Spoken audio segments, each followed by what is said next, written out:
Hello everyone, welcome to the PowerPlayChess channel.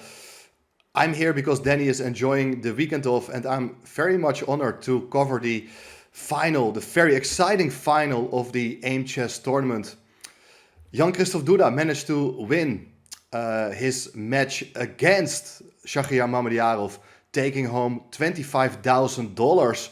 What an amazing result for the Polish number one, as he also managed to defeat Magnus Carlsen, world champion, in the semis. Let's have a look at one of the most exciting games of this mini match between Jan-Krzysztof Duda and Shakhriyar Mamedyarov, which was played on the second day. Mamedyarov lost on the first day, 3-1, had to bounce back on the second day of the final, and he's playing with the black pieces against Jan-Krzysztof Duda, and it's my favorite opening. It's the Queen's Gambit accepted. One knight f3, d5, d4, knight f6, c4, d takes c4, and now after e3, Mamedyarov goes for the main line with the move e6, but my personal favorite here is the move bishop g4. I believe that's a very cool system, and I've actually recently recorded a DVD for ChessBase on this particular system and other lines within the Queen's Gambit accepted. But let's stick to the main line for now. After the move e6, we are following well-known theory: bishop recaptures pawn, c5, castles, a6. And here at move 7, we have so many different options for white. He can take the pawn on c5, going for a queenless middle game after the queens will be swapped. And, well, there are many other moves like knight c3, queen e2, moves like a4 to stop b5, dropping back with the bishop, anticipating that move b5. It's all well-known theory, has been seen thousands of times. But the relatively new setup here is based on the move b3, aiming to fianchetto the dark squared bishop. So black continues with its standard plan of playing b5, bishop goes back to e2, bishop b7, and both sides are just continuing with very normal development. Now with the pawn on b5, a very typical idea in these structures in the Queen's Gambit accepted is to challenge that pawn right away. And after pushing the pawn forward with b4, the knight is coming in to the c4 square. Rook c1, rook c8, and now knight c4 was played by Jan-Krzysztof Duda. What's interesting to mention is that Mamedyarov had already some experience with this exact position, as earlier this year in the Superbet tournament in Bucharest, with the white pieces, Mamedyarov himself played here the move knight e5 against Lennart Dominguez. Both are reasonable moves. I think knight c4 is a little bit more flexible, and it's the square where the knight would like to go anyway. Black castles, knight fe5, and here c takes d4. We still have mainstream theory, was for instance seen in a game of Rothstein against Adibon, in which white recaptured with the queen, but then there's knight c5, which is a nice move, hitting the pawn on b3. It's one of the main ideas for black in this opening. Black is pretty okay in that case. So for that reason, Jan-Krzysztof Duda decides first to take on d7, eliminating that knight. And now black, interestingly, recaptures with a knight, so that at some point maybe knight c5 could be played. But also after queen takes d4, there is bishop f6, putting pressure on this diagonal. And, well, even after a move like queen a7, which has been played before, seems to me that black is doing quite okay after queen c7. Everything is well protected. And if you're planning a sort of discovered attack on the queen, black has the cold-blooded move queen b6, forcing the exchange of queens with a more or less equal queenless middle game. So for that reason, Duda recaptures with the bishop on d4. And, well, it may seem as if this is a pretty boring middle game, but that's not true, guys. Let's see what's going to happen in this middle game. Black played here the move bishop d5, and I think it's a very important move, but let me explain you why, as I believe that white is planning to go bishop f3, aiming for the trade of light squared bishops, recapturing with the queen, putting the rook to the d file, and then there are some weaknesses on the light squares which needed to be covered by black. So black goes bishop d5, and now if you would go bishop f3, we can take on c4, trading off the bishop for the knight, and that will offer black a very nice passed pawn. So instead of bishop f3, here the move queen d3 was played, and that's a deviation from the game of Gelfand against Karyakin, played in Moscow 2010, in which queen d2 was played. But queen d3 looks pretty sensible as well. But now knight c5 comes with tempo, hitting the queen, and obviously white is not interested in trading off the beautiful bishop on d4 for the knight on c5. So the queen goes back to b1. Looks as if the queen is not doing too well there, but it creates some space for the rook to come over to the d file. And Mamedyarov continues with active play, true to his style. Played here the move knight e4. White went for the move rook fd1. Should be said that bishop d3, putting pressure on that knight, and indirectly the pawn on h7 was also worth investigating, with ideas either to take on c4 or even play the active move f5. But let's see what happened in the game. After rook fd1, we come at the critical moment, as black's main idea is now to get rid of that very important bishop on d4, which is the main guard of the c3 square, as black is planning to install a knight on c3, as it can count on the support of the pawn on b4, forking the queen, rook and bishop. So Mamedyarov played very natural move bishop f6, but this is actually a serious mistake. Or the big question is what we will get to see in the game. Is this a mistake or a conscious piece sacrifice, which we get to see? But we'll get there in a second. After rook fd1, it's probably better to play here the move bishop to c5. And with the same idea, to trade off the bishops. And well, if you would drop back with the bishop to b2, then queen h4 would be very unpleasant, threatening something on f2. And after g3 there is queen h6, and now these bishops are fantastically placed. Knight takes f2 followed by queen takes h2 would open up white's kingside, and white's pieces are too far away from the action, so black is in great shape. What is now the big difference with the game? After bishop c5, if you would play bishop f3, which was Duda's choice after black's bishop f6, now we can still protect our knight on e4 with the move f5. And that move is not possible with a bishop on f3, as the bishop is obstructing that f-pawn. So there are some serious problems here, like the knight is under threat, and if you continue your original plan of trading off the bishop on d4, we are not going to take with the rook because of knight c3, and black is having a great time. But if you take on e4 instead, first, then after bishop takes e4, queen takes e4, then all of a sudden your bishop is caught in a pin on the d file. So recapturing on e4 is not possible, while if you try to solve your problem of the other bishop first with bishop c3, then the pawn on h7 is still hanging, and white is a very big pawn up. So Shach decided to go all in here with the move knight c3, and he must have seen that now after bishop takes c3, b takes c3, there is this move e4. It's a piece which is hanging. The bishop cannot move as the queen is on d8. So I'm very curious. I wish I could know what Shach had in mind here. But he decided now to not move the bishop, just take it on c4, trading it off for the knight.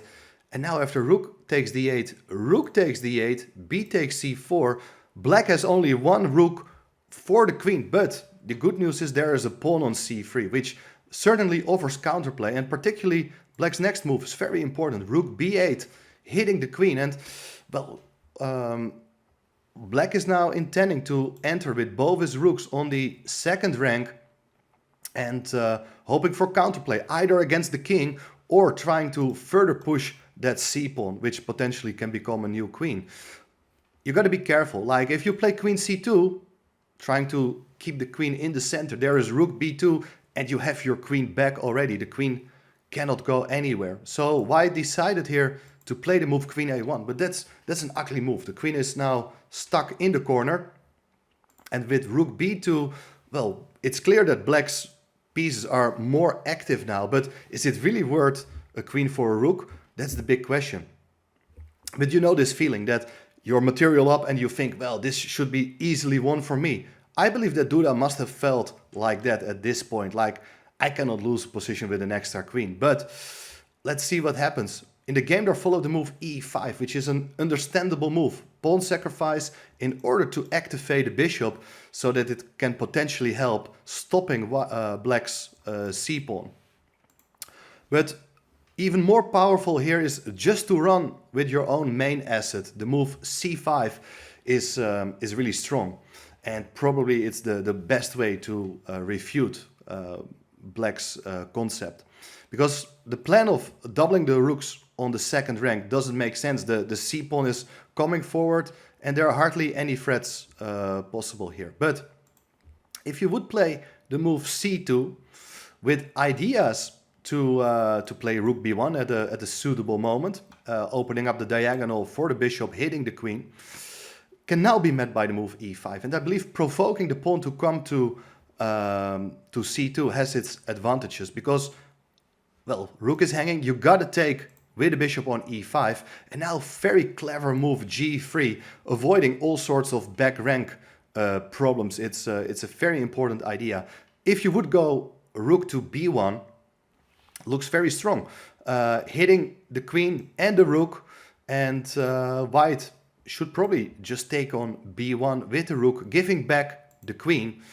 And now if the rook takes a1, you're piece up. But have you seen this move? Rook b8, threatening to play rook b1 with check and forcing white to give up material as the c-pawn is about to queen. But here the key move is the move bishop to e4. Wonderful defensive resource covering the b1 square and hitting the pawn on c2 as well. So white remains a piece up.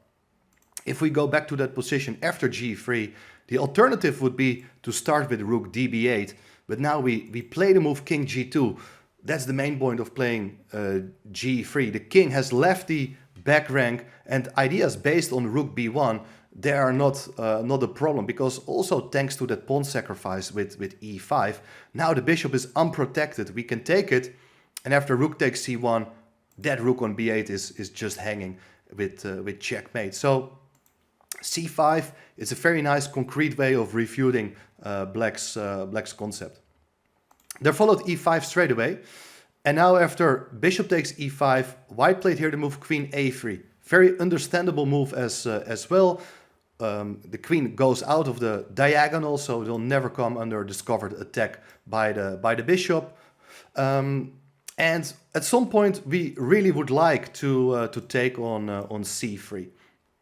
So for instance, if black would play here c2, which was not played in the game, we play g3, rook b1, threatening bishop to b2. So that's the main drawback of queen a3. But there's king to g2, with the point that in case of bishop b2, we are not going to play queen e7, because there is actually, it's a funny counter attack on the rook. Black is threatening to take on c1, but the white's threat is just stronger.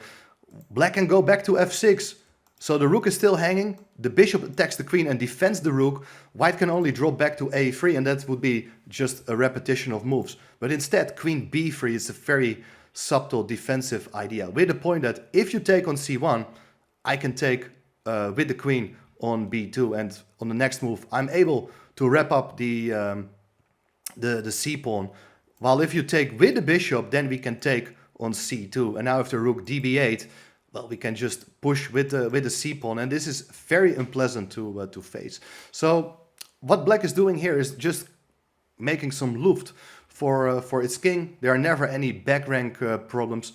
So g6 is a very understandable move. And now it's also important to realize that rook takes c3 is premature on account of bishop takes, queen takes, and rook b1 with checkmate. And that explains Duda's move of playing g3 as well, just evacuating the king in case it's needed. But instead, he should definitely have gone for its counterplay with the move c5. Here, once again, if you go rook dd2, we play c6, and the bishop has this important duty of covering the c7 square, but that also means the bishop is unable to help in the attack.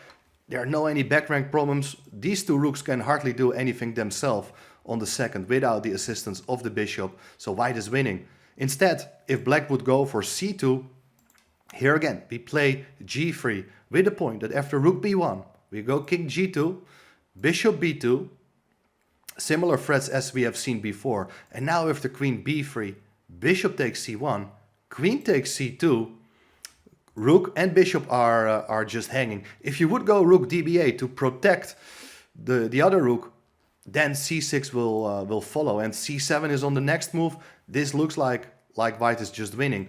So the big problem is that the queen, together with the passed pawn, is way too strong for the two rooks. If you would move the rook to a1, and this is an amazing line, white will play c6.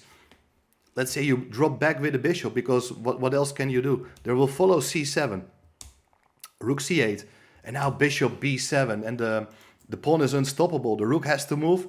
Have you seen this move, rook c1? This is an amazing resource. Looks as if the queen goes away, we can take on c7 and black is back in the game. But after queen takes c1, there is bishop takes c1, bishop takes c8. And now, interestingly, this pawn cannot be stopped, despite the fact that the bishop is temporarily blocking the promotion square. Also, thanks to the move g3, black is unable to play bishop f4. So after any other move, let's say you go bishop a3, we can just go away with the bishop and promotion will be secured. So white was still winning had he gone for its own chances by means of c5. But instead, there followed g3. Typical move, but not good at this point, because there follows rook dd2. And now g3 is actually a weakening move, as the pawn on f2 is a serious target. And white's king will be cut off the back rank. Like if you try to escape with king g2, then you run into a mating net. As if you go king h3, we are not going to take the bishop, but we play for mate with f5, king g5, and now we wish we could play rook h5, but the bishop is still there, covering the h5 square. So we would love to play h6 actually, but king g7 runs into queen e7, and all of a sudden it's white who is winning. But you can play here the fantastic resource, rook to b7. And the rook cannot be taken because of checkmate. And instead, the big question is what can white do? Not so much. Let's say he plays c5, we have the move h6, and now the point of rook b7 becomes clear because white has to take, and there's rook g7 with checkmate. So in the game, white decided now to play the move rook takes c3 and giving back material. But interestingly, black is not going to go to regain some material. Bishop takes c3 it's perhaps possible, but white is material up anyway. And instead, look what black is going to do. He played here the move rook a2, challenging the queen.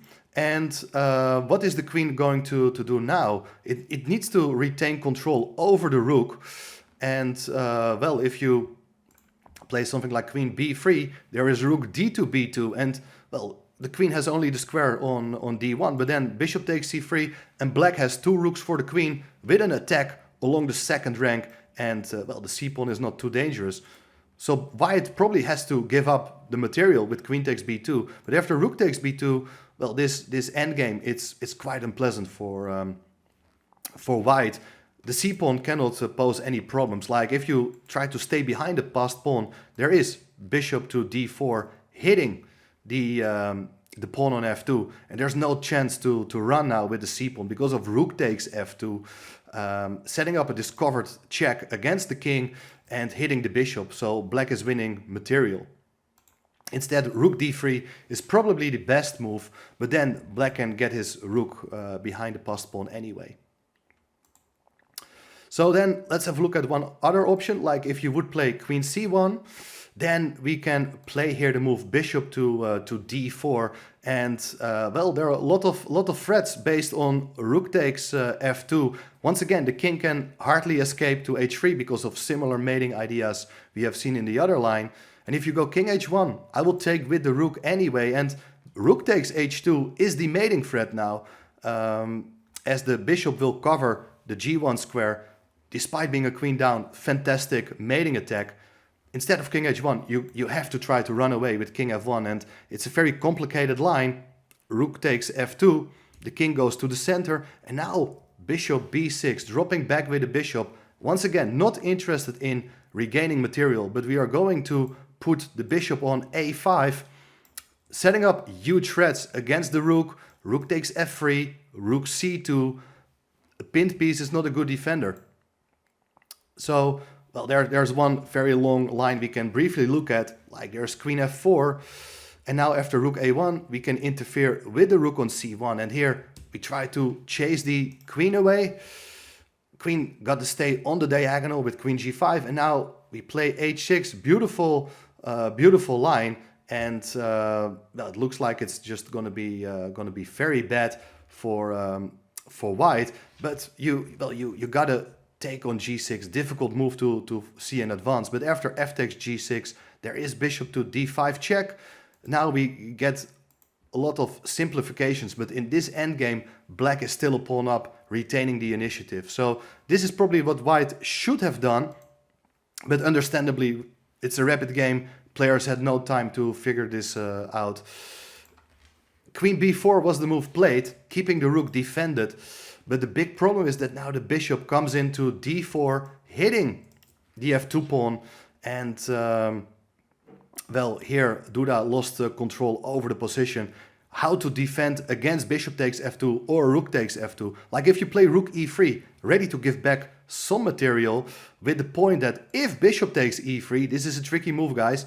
You're not going to recapture on e3, but you play the move queen b8 check, king g7, queen e5, and thanks to the double attack, white consolidates its position. But rather than taking on e3, we play rook takes f2, maintaining the pressure here. Rook is hanging. If you play c5, again hoping on bishop takes e3, queen b8, queen e5 idea, we have rook fd2 protecting the bishop, and now as the f pawn is missed, there are a lot of back rank mating ideas. Bishop takes e3 is a threat. This is game over. White instead played here the move c5 straight away, so that after rook takes f2, the bishop is actually hanging. But now bishop takes f2 is a big move, with the idea that if you go king h1, there's rook a1, and we will get to see what happened in the game. Most importantly is that king g2 just runs into bishop takes c5 with discovered check, winning the queen. So king f1 and king h1, they are basically coming down to the same, because we play here rook to a1 check. After king g2, we have bishop takes c5 again. So white set up the last trick, played here rook to c1, giving the rook back. Rook takes c1, king g2. And what was the idea of that rook c1 move? Well, if you would take on c5 now with a discovered check, well, the trick is that there is queen takes d2 still. And that was not possible had the rook still been on c3. But instead of bishop takes c5, bishop e1 was played, and that's the final move of the game. After bishop e1, king h3, like only move, and now rook takes h2 is another discovered check on the king. If king takes, bishop takes b4, and black is just material up. I thought this was an amazing game, and it's funny to see that a blunder, which I believe it is, a blunder in the middle game, how to turn it into a brilliant queen sacrifice. Only tactical stars like Mamedyarov are capable of doing so. So I hope you enjoyed this game, and well, after this fantastic masterpiece, Mamed couldn't live up the expectations and went on to lose in the tiebreak in the Blitz games against Duda, who won $25,000, an amazing achievement. Thanks for watching. See you next time. Bye bye.